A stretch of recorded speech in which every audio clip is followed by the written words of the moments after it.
자, 우리 친구들 반갑습니다.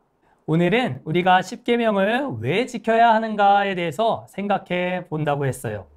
하나님이 자신의 뜻을 우리에게 정확하게 밝혀주셨고 그 도덕법의 핵심이 십계명이라고 했는데 이 십계명을 우리가 그러면 지켜야 할 이유는 무엇인가?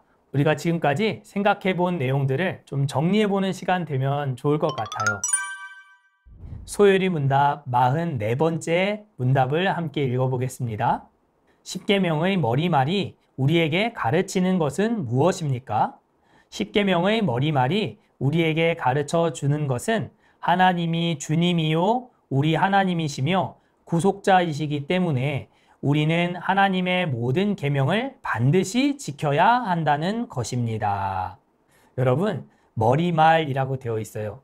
그것은 하나님이 십계명을 주실 때에 내가 누구인가 하는 것을 밝혀주신 출애굽기 20장 2절 말씀을 우리는 십계명의 머리말이라고 해요. 우리 출애굽기 20장 2절 말씀을 함께 읽어볼까요?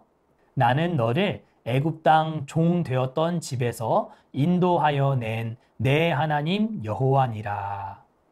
여기서 내 하나님 여호와라고 되어 있어요. 너의 하나님 여호와라는 거예요. 이것은 오늘 소요리 문답에서도 밝혀주고 있듯이 우리의 주인이 되시기 때문에 우리는 종으로서 마땅히 하나님의 계명을 순종해야 한다라고 하는 것을 알 수 있는 거예요.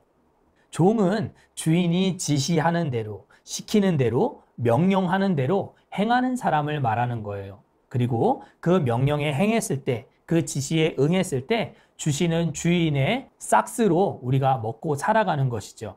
종은 주인이 주는 싹, 주인이 주는 월급을 받고 살아가는 사람이에요. 그렇지요. 우리는 종이었어요. 그런데 하나님이 우리를 자녀 삼아 주셨어요. 그래서 우리가 주님의 것이 되었어요. 우리 시편 100편 3절 말씀을 함께 읽어볼까요? 여호와가 우리 하나님이신 줄 너희는 알지어다. 그는 우리를 지으신 이요 우리는 그의 것이니 그의 백성이요 그의 기르시는 양이로다.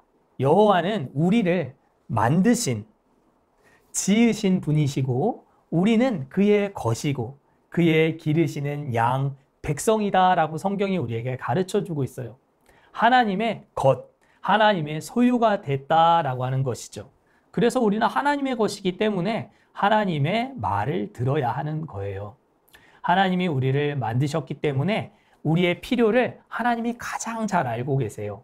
여러분들 여기 목사님이 시계를 하나 차고 있죠. 이 전자시계. 목사님이 한 2, 3년 됐나 봐요. 그런데 목사님이 2, 3년 이 시계를 차고 있었어도 목사님이 이 시계에 대해서 가장 잘 알고 있는 것은 아니에요. 이 시계에 대해서 가장 잘 알고 있는 이가 누구일까요? 이 시계를 만든 사람일 거예요. 목사님이 이걸 돈 주고 샀다고 해도 이 시계에 대해서 가장 정확하게 잘 알고 있는 사람은 이 시계를 만든 사람이에요. 시계의 사이즈가 또 이 시계의 무게가 또 이 시계가 갖고 있는 기능이 무엇인지 너무너무 잘 알고 있겠지요. 그러나 목사님은 이 시계를 돈 주고 샀다 하더라도 이 시계의 무게가 얼마인지 기능이 어떻게 있는지 다 알지 못해요. 목사님 카톡 정도 보는 용도로 시계를 사용하고 있거든요. 그러니까 이 시계를 만든 이가 이 시계에 대해서 가장 정확하게 가장 잘 알고 있다고 한다면 우리 사람을 가장 잘 알고 있는 이가 누구이겠어요? 여러분 자신일까요? 여러분이 여러분 자신에 대해서 가장 잘 알고 있다고 생각하나요? 아닐 거예요. 여러분들이 여러분들을 가장 잘 알고 있는 것이 아니에요. 하나님이 여러분들을 만드셨기 때문에 하나님이 여러분들에 대해서 가장 잘 알고 있어요. 여러분들이 어떠한 존재인지, 무엇을 할 수 있는지, 무엇을 할 수 없는지, 무엇을 필요로 하는지, 무엇을 좋아하는지, 무엇을 싫어하는지 하나님이 가장 잘 알고 계시다는 거예요. 그래서 우리는 주인 대신 하나님이 주신 계명, 그 계명을 순종하며 따라갈 때 가장 사람다운 사람으로 살아갈 수 있다라고 하는 것을 우리는 믿을 수 있어요.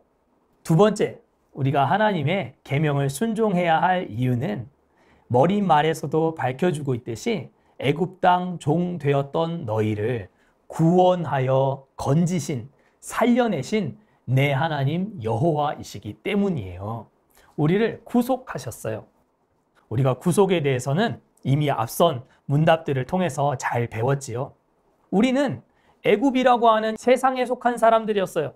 그런데 하나님이 우리의 어떠한 공로나 우리가 어떠한 일을 한 것과 상관없이 하나님이 그저 우리를 사랑하신다는 이유로 우리를 선택하셨고 구속해 주셨어요.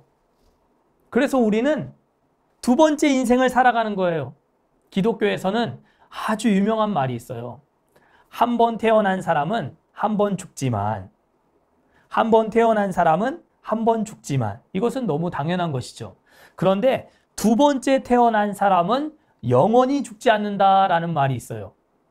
여러분들 무슨 말인지 이해하겠어요? 두 번째 태어난 것, 이것이 무엇이에요? 이거는 중생, born again, 다시 태어남, 거듭남을 말하는 거예요. 두 번째 출생을 경험한 사람은 영원히 죽지 않는다라는 거예요. 왜 영원히 죽지 않아요? 우리가 배웠죠? 영광 속으로 쏙 들어가기 때문이잖아요. 그렇기 때문에 영원히 죽지 않는다는 거예요. 여러분들, 구속은 우리가 두 번째 출생을 경험하는 거예요.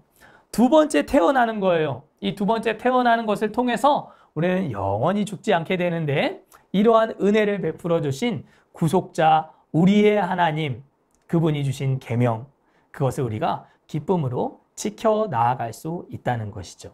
우리가 이 십계명을 지켜야 하는 두 가지 이유를 생각해 보았어요. 첫 번째는 하나님이 우리의 주인이 되시기 때문이고, 두 번째는 우리가 애굽에서 이스라엘 백성들이 구속함을 받았던 것처럼 죄 가운데 마귀의 자녀된 우리를 아무 공로 없이 구원함을 받게 하셨기 때문에 우리는 그분께 기쁜 마음으로 순종해 나아가야 한다는 것이죠.